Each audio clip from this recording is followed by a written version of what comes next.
If you are frustrated in your business right now, there is one thing I know without a shadow of a doubt is bothering you. And when I say frustrated, I mean not just like a little bit irked about. Like you are frustrated. You are struggling, okay? And if you've missed this, please go check out my book, Design, Profit, and Prosper, or go check out the episode where I talk about the design process. Because I can tell you in the design process what the problem is. It's not ideation.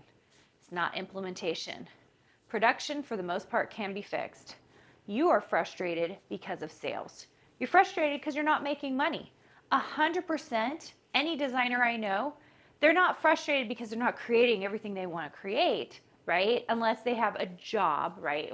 I'm talking about if you own your own design business and you're in charge of the way you do business, almost always it comes back down to sales.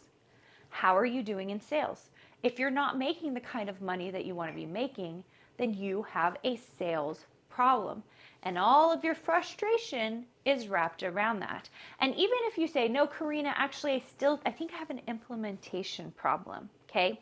So sometimes I hear that, because they have a blank screen on their computer and they're like, I'm frustrated because I don't know what to create. Well, the only reason you don't know what to create is because you haven't put a sales process in place to know what to design, right? That's what's going on there. So here is the deal. How do we get to a point where sales is not a frustration any longer? That's what we're trying to do as designers, right? As design business owners. If you're a designer that's working for in-house for a company, you don't have a sales problem. Why? Because you don't own a design business. You only do the first two pieces of the design process, which is ideation and implementation. That's it, okay? You're doing the first bit. So you don't have to worry about, you might have to worry about production, right? But usually there's a production assistant. You might be the production assistant, right? I talk to lots of designers who get out of design school thinking they're going to do these amazing creative things, and they end up as the production assistant at the company. I had a production assistant. I've done production work before as well. And so they get to do only number 3. They don't have to worry about sales, but they don't get any of the cool creative stuff at all. They just are in production, right? We have a production assistant at Carina Gardner Inc. Why? Because we have so much stuff that we are always producing, okay? So how do we get out of those things and worry about the sales piece? Because the sales piece is the part everyone gets frustrated with if they actually own their own design business. So I'm trying to qualify this because people are going to comment and say, well, my frustration is I have a blank canvas the whole time. Well, you have a blank canvas the whole time because you haven't thought about your sales process. Because if you saw your sales process and you were making money, I promise you wouldn't have a blank screen. I can't tell you, when your sales is going correctly, you are excited to sit down and design every day. If you're on my YouTube channel, you see me pointing this way because my computer is up, and that's where I do all my design work. Like, if I know I'm going to sell X amount of wallpaper, do you know what I do? I want to sit down and design more wallpaper, right? If I sell X amount of Cricut or Silhouette files, that gets me excited. I want to sit down and make more of those. So when I don't have a sales problem, I usually also do not have an implementation problem, an ideation problem, or a production problem because I am so excited about sales that I get the other ones done, right?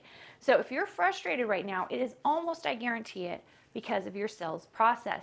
And the only thing that's going to help you get better at it is learning, getting some education about being someone who can do sales. Now, I say that and people get really nervous because they're like, sales, that's so scary. And if you want to hear more about what I have to say about sales, you can get my book. It's in my book. I talk about the design process and I talk about sales because here's the thing.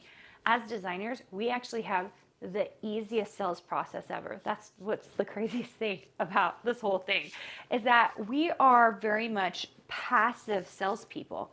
We get to just post what we do on the internet and let people buy it. There's not like usually a process where you have to actually meet with someone. You're not in a car dealership. It's just like so different. I say sales and people like panic. And I'm like, guys, it's like legitimately just add to cart. That's the button you want to your products. So we have to get to that next step so that sales make sense. Now, it's a little bit more, it's a little more complicated than that, but that's really the short end of it. And I know that if you really are having a sales issue, first of all, you should go get the book and go read what I have to say about all the different models, because I guarantee it's not just about sales. It's usually about a few of the other models that I talk about, which hopefully I'll have a chance to dig into other episodes about. But like once you start digging into these things, you're kind of like, oh, I'm missing this, and I'm missing this, and I'm missing this. Once you start realizing all the things you're missing, it becomes really obvious about why you're so frustrated. And here's the thing. I think people feel a lot of shame, especially designers. We feel a lot of shame because we're frustrated because we're not making money, so it must mean we're not a good designer. When actually, it has nothing to do whether your design work is good or not, especially at the very beginning. At the very beginning, it's more about the process of understanding sales. And once you get to a certain point, then first of all, you feel no more shame about it. But like once you get to that certain point, and those of you who have my PDF, The 5 Levels of Design, which you get in a design boot camp, usually that's where we'll give everyone that PDF, you start to see kind of where you are on the scale. And you're kind of like, oh, okay, I know where I need to go, right? I know where I need to go. And for most of you, it is just figuring out where to go. There shouldn't be any shame involved because sales doesn't always equal the best designer. I feel like I should say that again because people don't realize this.